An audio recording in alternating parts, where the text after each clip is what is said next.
Dear students, I am here with a new topic, finding rational numbers between two given rational numbers. It's a very important chapter in class 9, and I will teach you three methods to find rational numbers between two given rational numbers. Okay? So the first method is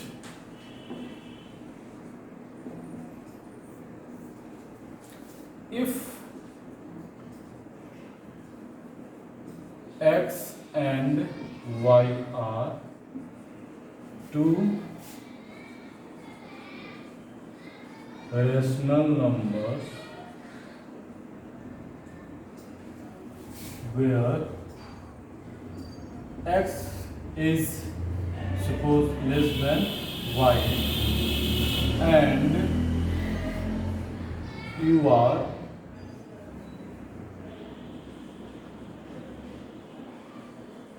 asked to find a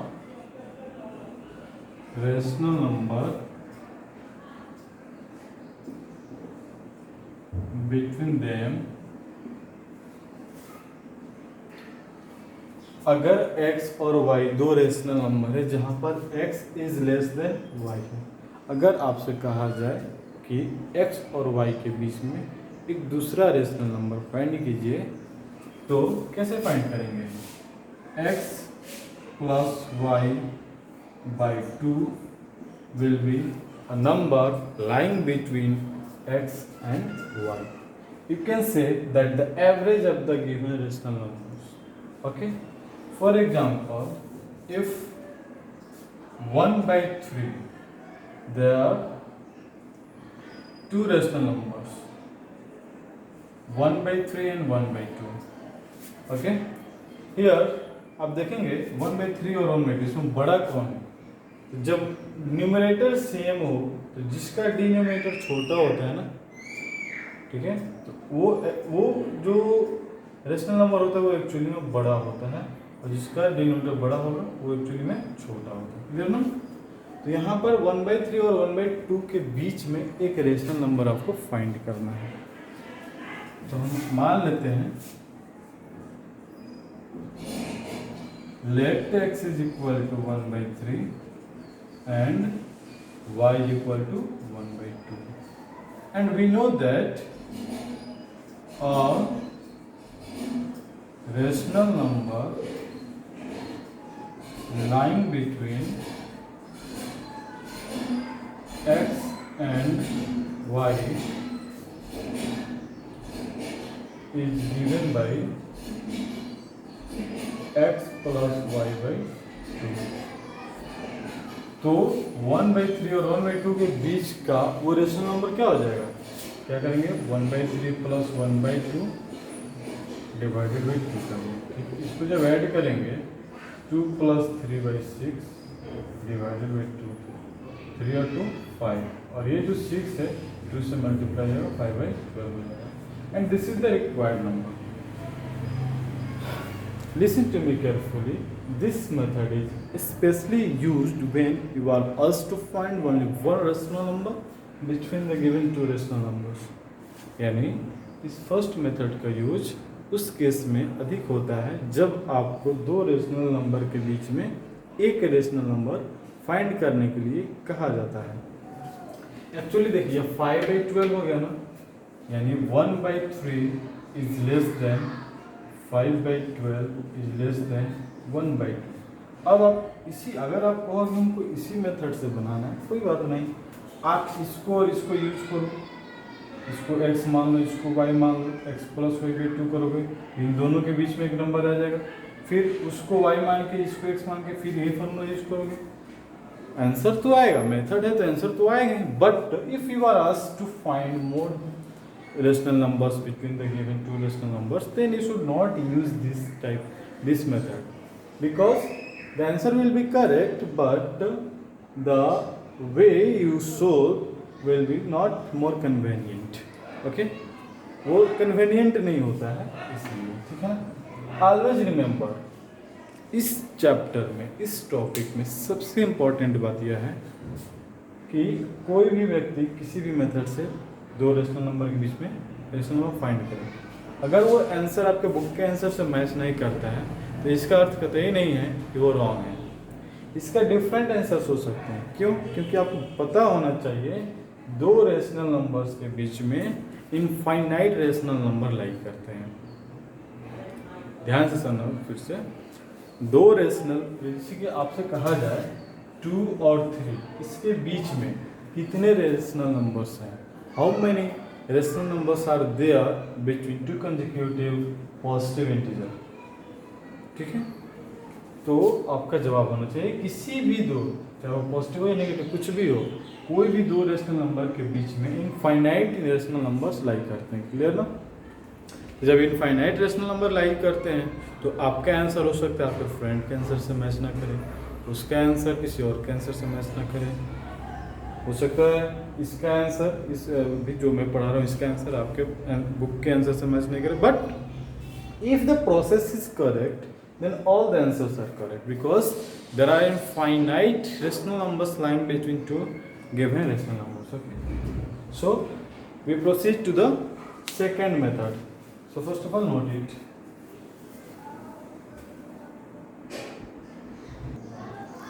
So dear friends, here is the second method. Suppose we are required to find n rational numbers.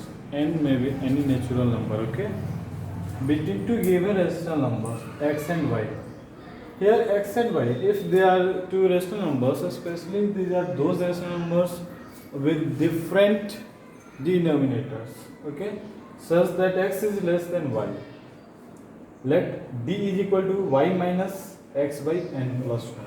तो देखो आप हिंदी में समझिए कि अगर आपको दो rational number x और y दिया गया है जहाँ पर x y से छोटा है, स्पेशली वैसे रेशनल नंबर जिनके डिनोमिनेटर डिफरेंट है, तो उनके बीच में एक रिलेशन है कि दूसरा क्वांटिटी निकाला जाता है जिसको डी बोलते हैं, और इसको निकालने का फार्मूला होता है y minus x by n plus 1।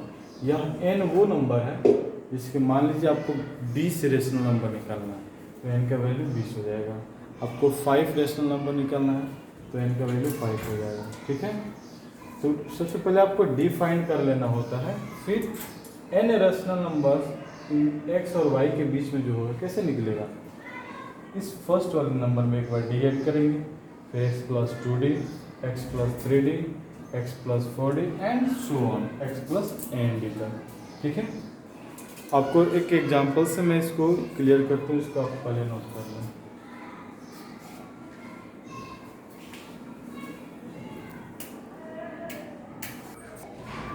So students, here is a question. ठीक है,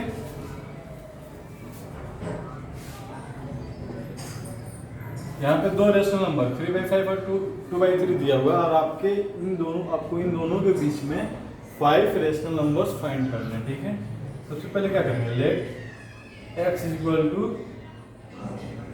3/5 एंड y इक्वल टू 2/3 मान लेंगे। ठीक है, एक्चुअली जनरली जो फर्स्ट में दिया रहता है ना वो छोटा ही रहता है, वैसे भी आप चेक कर लो, 3 × 9 5 × 10, तो ये वाला बड़ा हो जाएगा ना, यहाँ पे लिख सकते हैं clearly 3/5 is less than 2/3। Therefore d कैसे निकालते थे, y minus x by n plus 1, इस फॉर्मूला से निकालते थे ना। तो y हमारा कितना हो गया है 2/3 माइनस 3/5 बाई कितने रेशनल नंबर फाइंड करना है, 5 रेशनल नंबर। तो n का वैल्यू कितना हो जाएगा 5 हो जाएगा, यहाँ पे हो जाएगा 5 + 1। ओके, इसको आप सोल्व करेंगे 10 - 9 बाई 15/6, तो ये आ जाएगा आपको 1/15 6 जा 90, 1/90 हो जाए। ठीक है, सो 5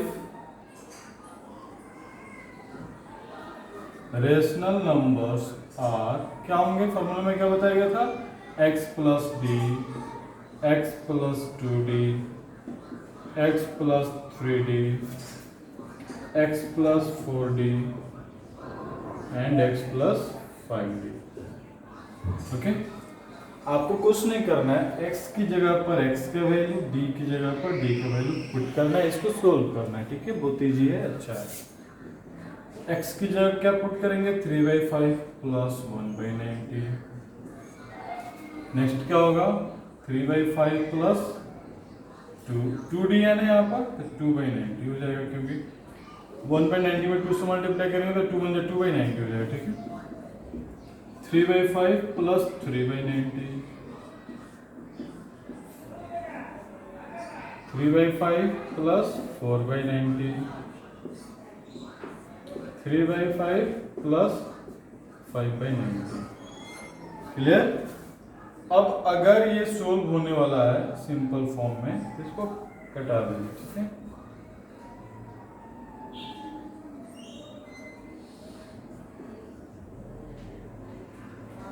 आप इसको ऐड करेंगे तो कितना आएगा,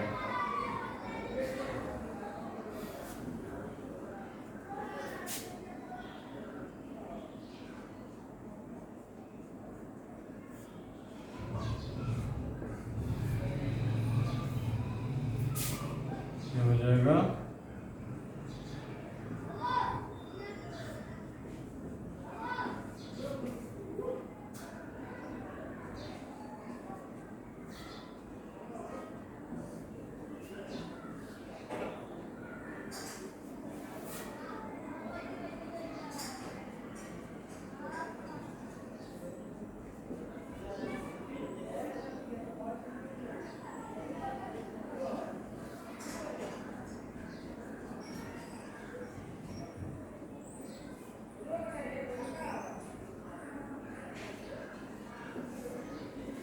जाएगा ठीक है, इसको आप ऐड कीजिए 55/90, 28/45, 19/30, 29/45, 59/18। यहाँ भी ये और कटने वाला है। ठीक है, इसको आप कटाइए, ये कटेगा क्या, ये नहीं कटेगा,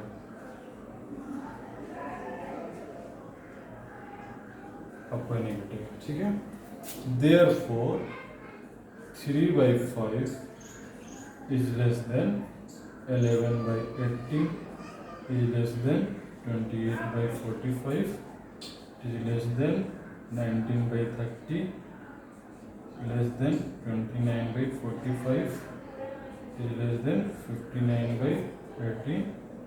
1 2 3 4 5 और कौन कौन सा हमारा नंबर, तो 3/5 और 2/3, इट इज लेस देन 2/3। ये हमारा आंसर हो जाएगा। यानी रिक्वायर्ड जो रेशनल नंबर्स बिटवीन 3/5 एंड 2/3 थे वो क्या है, ये 11/18 से लेकर 59/18 तक है। इसको आप लोग नोट कीजिए। ठीक है, इसके बाद हम थर्ड मेथड पढ़ेंगे जो आपको सबसे अच्छा लगेगा, और that is the easiest way to find rational numbers between two given rational numbers. Okay, I recommend you to follow that method. आप लोग ध्यान से देखिएगा इस वीडियो को, वो मेथड सबसे ज़्यादा आसान है। ठीक है, तब तक आप लोग इसे नोट कीजिए। थोड़ा सा यहाँ करेक्शन कर लेंगे, यहाँ पे 5 और 18 का जो एलसीएम होगा 90 हो जाएगा। ठीक है, यहाँ पे क्या हो जाएगा 90 हो जाएगा, और यहाँ पर 90 हो जाएगा। बाकी सब ठीक है। ठीक है,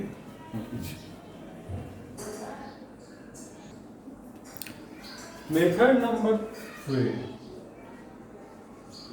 थर्ड मेथड देखिए, ये सबसे अच्छा मेथड है। ठीक है, इसमें कैसे करते हैं, जैसे क्वेश्चन आ जाए find 5 rational number between 3/5 and 7/8। ठीक है, ध्यान से समझना। सबसे पहले ये देखो, ये कितना निकालना है 5।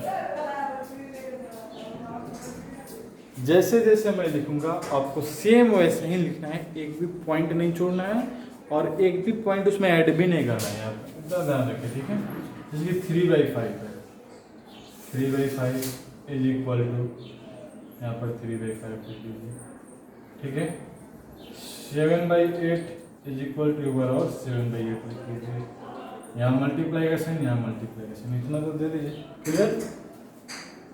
करते क्या है, एलसीएम ऑफ द डिनोमिनेटर्स, यहाँ 5 है ना और यहाँ 8 है, ठीक है। तो आपको एलसीएम ऑफ 5 एंड 8 निकालना होगा। तो 5 और 8 का एलसीएम कितना होता है, 40 होता है, ठीक है। किसी किसी क्वेश्चन में डिनोमिनेटर सेम रहते हैं, ठीक है ना। तो हमारा भी मेन मकसद होता है यहाँ पर कि सबसे पहले डिनोमिनेटर को सेम करें। तो 5 और 8 इसका एलसीएम कितना आ गया, 40। तो इस डिनोमिनेटर को भी हमको 40 करना है और इस डिनोमिनेटर को भी हमको 40 करना है। अब बताइएगा 5 को 40 करना है तो कितने से मल्टीप्लाई करना होगा, 8 से। 5 में 8 से मल्टीप्लाई होगा तो कितना हो जाएगा, 40। डिनोमिनेटर तो 40 बन गया। बट आपको पता होना चाहिए मैथ में कुछ भी अपने से नहीं होता है, सब कुछ ना कुछ रीजन और लॉजिक होना चाहिए। आप किसी वैल्यू में सिंपली किसी वैल्यू से नहीं मल्टीप्लाई कर सकते। अगर हम ऊपर भी 8 लिख दें, यानी 8/8 से अगर इसमें मल्टीप्लाई करें तो 8/8 कट कर कितना हो जाएगा, 1 हो जाएगा। और 1 से किसी भी नंबर में मल्टीप्लाई करने से उसके वैल्यू में कोई फर्क नहीं पड़ता है। अब हम कर सकते हैं, ठीक है। 8 3 जा 24, 8 5 जा 40। अब इस 8 को 40 बनाने के लिए 5 से मल्टीप्लाई करना है, तभी ना 40 होगा। अगर इधर 5 से मल्टीप्लाई करेंगे तो ऊपर भी 5 से मल्टीप्लाई करना पड़ेगा। 35/40, ठीक है। अब हमको कितने रेशनल नंबर फाइंड करने हैं, 5। ध्यान रखना, अगर 5 रेशनल नंबर फाइंड करने हैं तो डिनोमिनेटर को इक्वल करने के बाद फर्स्ट मकसद हमारा क्या होना चाहिए, डिनोमिनेटर को इक्वल करना। उसके बाद हमारा मकसद होना चाहिए जितना पूछेगा, अगर ये मान लो n पूछ रहा है तो n+1 से न्यूमरेटर और डिनोमिनेटर में मल्टीप्लाई कर देंगे, ठीक है। बट हम यहाँ देख रहे हैं कि ये ऑलरेडी 24 और 35 के बीच में मोर देन 5 डिफरेंसेस है, ठीक है ना। तो हम सिंपली लिख सकते हैं कि फर्स्ट में क्या है, 3/5 इज लेस देन, क्योंकि 3/5 तो 24/40 लिख सकते हैं। इससे जैसे जैसे हम न्यूमरेटर बढ़ाएंगे वैल्यू बड़ा प्राप्त होते जाएगा। तो 25/40, 26/40, 27/40, 28/40,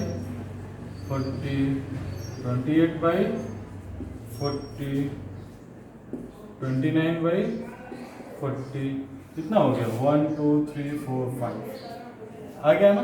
किसके बीच में, 7/8 के बीच में। अगर देखो, अगर 50 भी पूछेगा ना, 100 रेशनल नंबर से पूछेगा ना तो क्या करेंगे, 100 पूछेगा तो 101 से ऊपर नीचे मल्टीप्लाई कर देंगे। यह तो एक कोइंसिडेंस है कि 24 और 35 के बीच में डिफरेंस मोर देन जो 5 रेशनल नंबर पूछा ना उससे ज़्यादा है। हम ऐसे क्वेश्चन भी लेंगे जिसमें डिफरेंस नहीं रहेगा, ठीक है। अब अगर यह सिंपलीफाई होने वाला है तो कर देंगे इसे,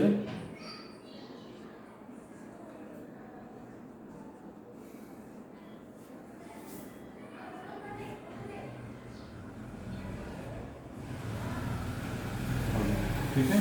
Therefore 5 rational numbers between 3/5 and 7/8 और क्या हो जाएगा, ये कितना आ गया, 5/8, ये हो जाएगा 13/20, ये हो जाएगा 27/40, ये हो जाएगा 7/10, ये हो जाएगा 29/40। ये आंसर हो जाएगा, ठीक है। सो नोट करेंगे, एक और एग्जाम्पल समझेंगे। जैसे मान लीजिए हम एक दूसरा क्वेश्चन लेते हैं, फाइंड 10 रेशनल नंबर्स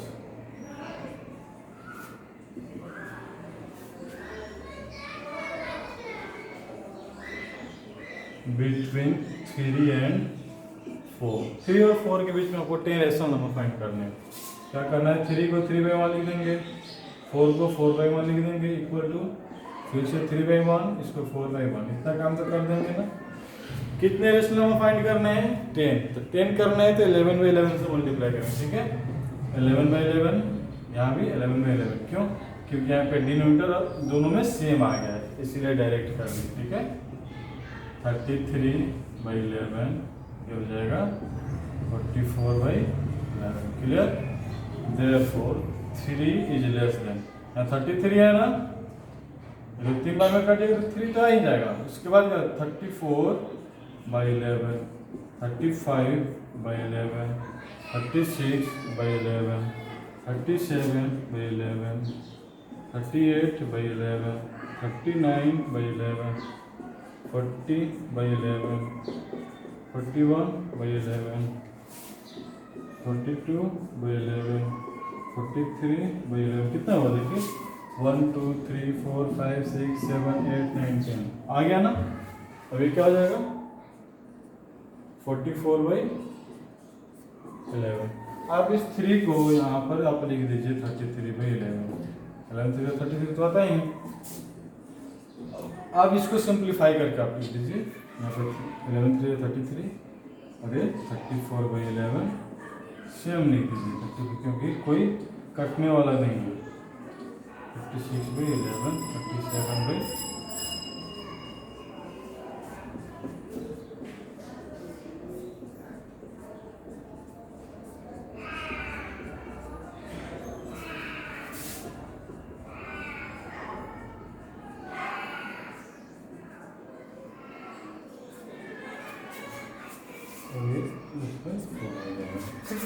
इस तरह से दो रेशनल नंबर्स के बीच में रेशनल नंबर फाइंड किया जाता है। आई होप आपको ये वीडियो बहुत पसंद आया होगा।